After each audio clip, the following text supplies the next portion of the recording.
नित्यानन्दकरी वराभयकरी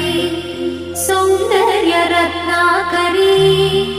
निर्धूताखिल पापनाशनकरी